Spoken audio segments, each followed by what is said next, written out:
오늘 말씀은 하나님이 주신 영적이고 물질적인 축복에 대한 감사의 시편입니다. 다윗은 하나님을 우리를 구속하신 구속자, 또 창조주, 공급자로 시편 65편 1절부터 끝나는 13절까지 말씀을 통해서 우리에게 묘사하고 있습니다.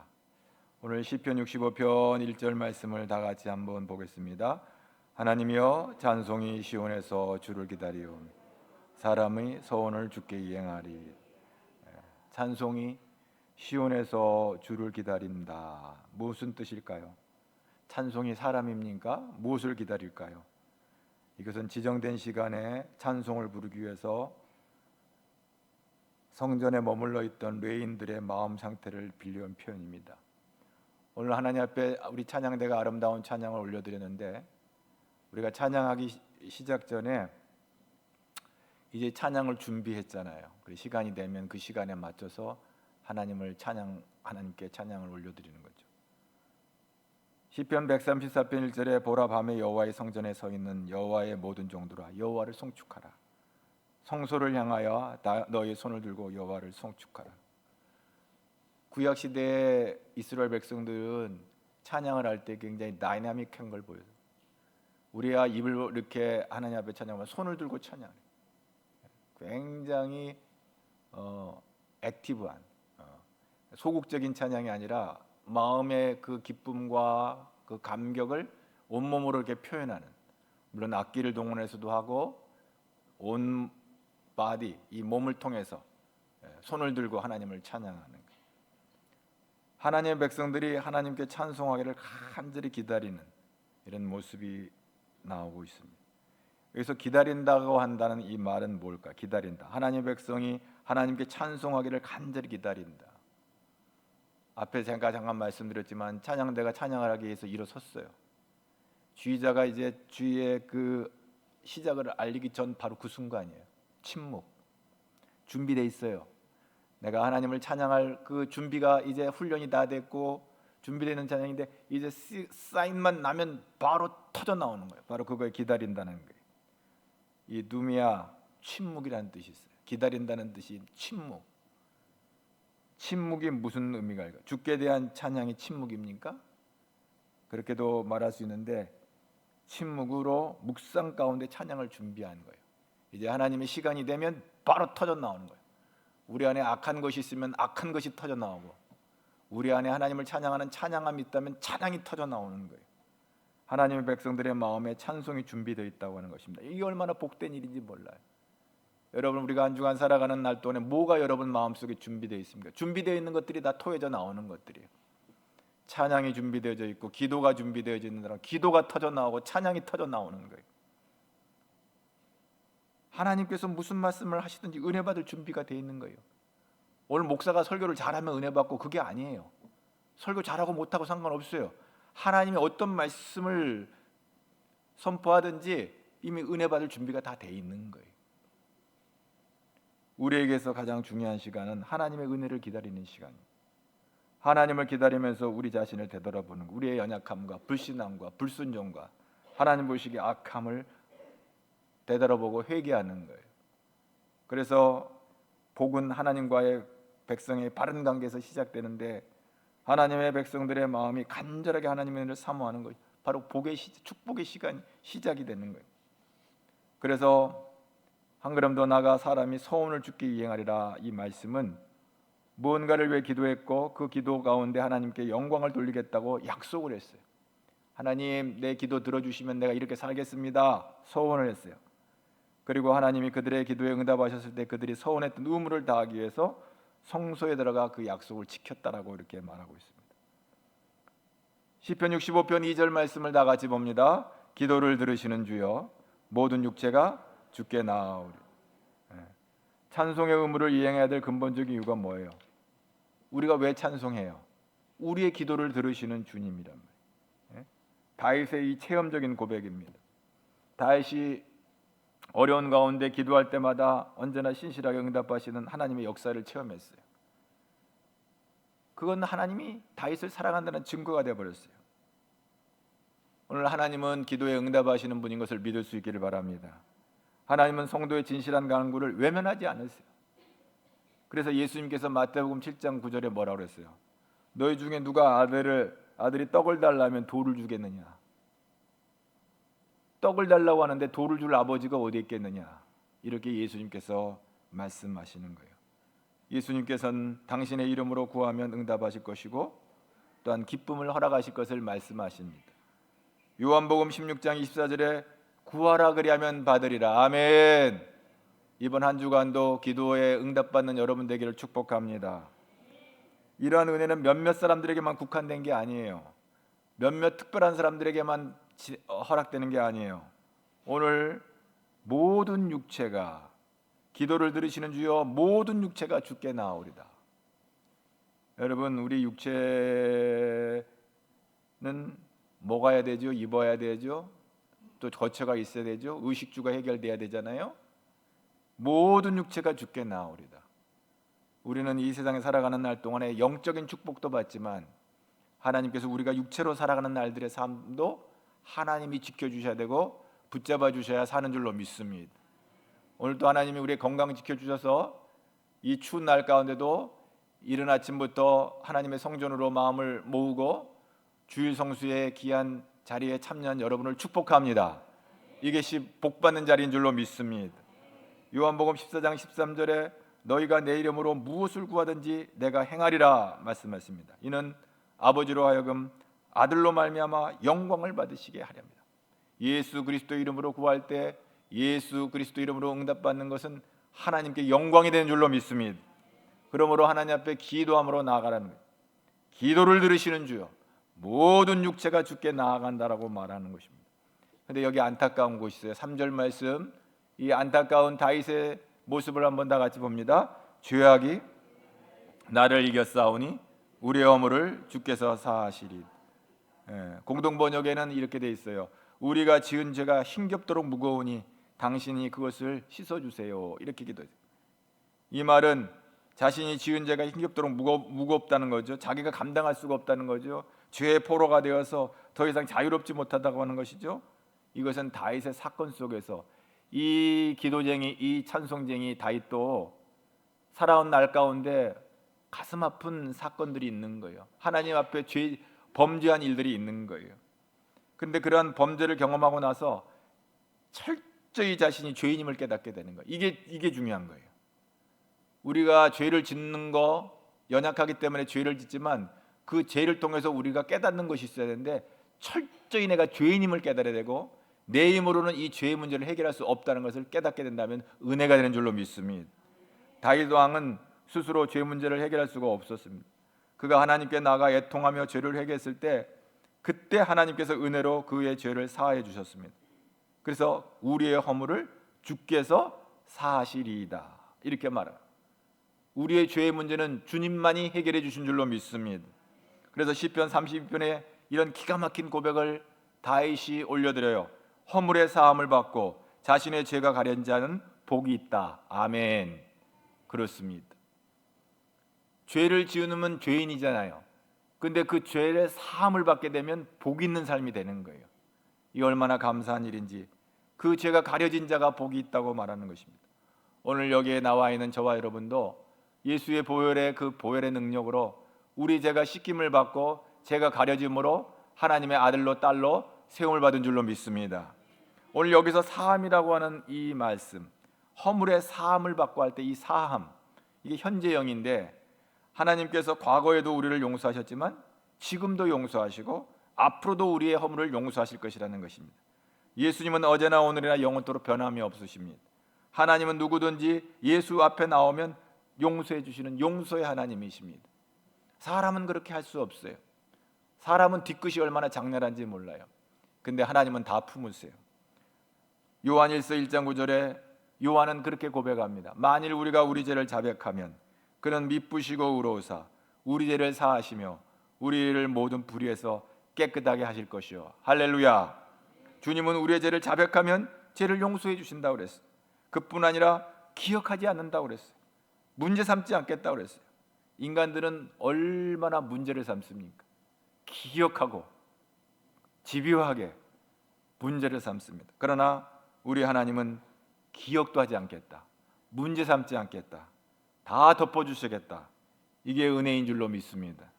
다윗은 자신이 철두철미한 죄인임을 자각한 후에 그 죄에서 자유함을 얻기 위해서는 하나님의 사죄의 은총이 있어야 됨을 알고, 그리고 그 죄의 해결은 하나님이 행하시는 것을 회개하고 애통하며 나갈 때 하나님께서 죄의 문제를 해결해 주신 것을 알 때 감격하게 된 것입니다. 이스라엘 백성들은 하나님을 찬양하기 위해 성소에 올 때마다 성소에서 제사를 드리잖아요. 속죄제. 이 대속죄일에는 대제사장이 들어가서 1년 동안 이스라엘 백성들의 모든 죄를 하나님 앞에 다 속죄받는 시간입니다. 그래서 그날이 가장 거룩한 날이고 그날이 가장 축복받는 날이고 그 시간이 가장 기쁜 날이 되는 것입니다. 시편 65편 4절 말씀 한번 볼까요? 시작. 주께서 택하시고 가까이 오게 하사 주의 뜰에 살게 하신 사람은 복이 있나이다. 우리가 주의 집고 주의 성전의 아름다움으로 만족하리이다. 주께서 택하시고 가까이 오게 하사, 하나님의 전으로 부름을 받은 자들은 복이 있다. 거기서 속죄제를 드리면서 구약의 이스라엘 백성들은 죄의 문제를 해결하기 때문에 그 주의 뜰에 살게 하신 사람은 복이 있다는 이 복을 누리게 된 거예요. 이 복이 있다, 이 말은 아슈레, 이게 원래 그 히브리어 단어가 이 단어인데, 구약에 보면 대표적인 복에 대한 이야기가 한 두 가지가 나와요. 그 이제 그 격에 따라서, 형에 따라서 발음이 조금 차이가 있지만 베라카와 아슈레의 복이 있어요. 이 마락, 여러분 이 마락이라고 하는 말, 이 아프리카 토종어는 이게 어떻게 그 비슷한 것 같아요. 그것도 축복이라는 뜻인데, 버락 오바마 할 때 그 마락도 마찬가지죠. 베라카, 아슈레. 근데 이 베라카는 이 포괄적인 의미를 말합니다. 정신적이고 영적인 것뿐만 아니라 물질적인 것을 다 포함하는 것을 바락이라고, 베라카 이렇게 말합니다. 베라카는 구약에서 아주 많이 쓰이는데 하나님께서 우리에게 베풀어 주시는 그런 외적인 축복을 지시하는 말로 많이 사용합니다. 그런데 오늘 본문에 등장하는 이 복은 에쉐르 복입니다. 좀 영적이고 좀 본질적인 복을 가리킵니다. 시편 1편에 복 있는 사람에 대한 이야기가 나오죠. 복 있는 사람은 악인의 길을 따르지 아니하며 죄인의 길에 서지 아니하며 오만한 자의 자리에 앉지 아니하며, 이게 복이에요. 할렐루야. 이게 에쉐르의 복이에요. 그리고 오직 여호와의 율법을 주야로 묵상하는 자로다. 하나님의 말씀을 묵상하는 게 에쉐르의 복이에요. 에쉐르의 복을 받은 자들은 하나님의 말씀을 주야로 묵상하는 자들이에요. 그래서 그는 시냇가에 심은 나무가 철을 따라 열매를 맺으며 그 잎사귀가 마르지 아니한 같이 그가 하는 모든 일이 다 형통하리로다. 에쉐르의 복을 받으리라. 할렐루야. 아멘. 오늘도 이 복이 저와 여러분의 복이 되기를 주의 이름으로 축복합니다. 보다 영적이고 본질적인 복을, 에쉐르라는 단어를 예수님은 어떻게 마태복음에서 옮겨가냐면, 심령이 가난한 자는 복이 있다. 바로 그 단어를 인용해서 마태복음 5장에는 심령이 가난한 자가 복이 있다고 이렇게 말하고 있습니다. 예수님의 마음속에 있었던 복은 이 구약적인 그림인 아슈르의 복이 신약에 와서 그렇게 설교되고 있는 것입니다. 여러분, 하나님께서 구원받은 자들을 그냥 아무데나 내버려 두지 않습니다. 믿습니까? 하나님께 가까이 오게 하십니다. 그래서 구원받은 성도들은 어떤 생활을 하게 됩니까? 하나님의 성전의 뜰에 나와 뭐 합니까? 예배를 드리는 것입니다. 여러분, 성전에 나와서 가장 본질적인 일이 뭐예요? 예배 드리는 일이에요. 뭐예요? 기도하는 일이에요. 뭐예요? 찬송하는 일. 어떤 사람은 회의하러 오는 사람도 있어요. 그건 비본질적인 거예요. 뭐 교회를 운영하고 이끌어가기 위해서는 책임을 맡은 사람들이 모여서 회의도 해야 되지만, 그보다 더 본질적인 것은 하나님이 내가 왜 예배당에 오느냐? 예배하기 위해서 오는 거예요. 예배당은. 할렐루야. 그 예배의 기쁨이 있어야 되는 거예요. 와서 앉아 있으면서도 딴 생각하고 앉아 있으면 아무 의미가 없는 거예요. 하나님께서 우리에게 주시는 은혜가 있을 때 이 예배가 사모가 될 줄로 압니다. 여러분, 기도하는 자리입니다. 짧은 시간 잠깐 기도할지라도 하나님은 우리의 세미한 음성도 들으실 줄로 믿습니다.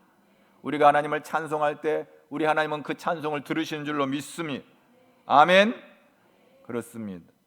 우리는 하나님의 성전에 나와 하나님의 뜰에 거하는 것은 예배하기 위해서 모인 거예요. 제사 드리기 위해서 이스라엘 백성들이 예루살렘 성전에 올라왔어요. 그들이 거기서 수다 떨고 세상 방담하고 세상이 정치가 어떻고 경제가 어떻고 뭐 어떻고 그 세상 돌아가는 얘기하려고 모인 거 아니에요. 오직 하나님을 예배하고 하나님을 높여드리기 위해서, 하나님을 찬양하기 위해서 모인 거예요. 100년 전이나 지금이나 살기 어렵다는 얘기는 그때나 지금이나 똑같이 했어요. 지금은 상대적으로 결핍하고 상대적으로는 빈곤감을 가진 인생들이 많이 있지만, 우리나라가 세계 지금 경제 열강 안에 들어감에도 불구하고 여전히 우리는 나라가 힘들다고 그러고, 여전히 경제가 어렵다고 그러고, 여전히 정치가 문제라고 그러고, 여전히 뭐가 어렵다고 하는데, 그 100년 전에도 그랬어요. 그게 중요한 게 아니에요. 우리가 하나님 앞에 서 있느냐가 중요한 거예요. 남 얘기할 것이 없어요. 어떤 사람들은 기도하면 남이 어쩌고 저쩌고 하는 그런 기도할 것이 없어요. 내가 죄인인 거예요. 내가 죄인. 내가 은혜를 받아야 되는 거예요. 내가 복을 받아야 되는 거예요.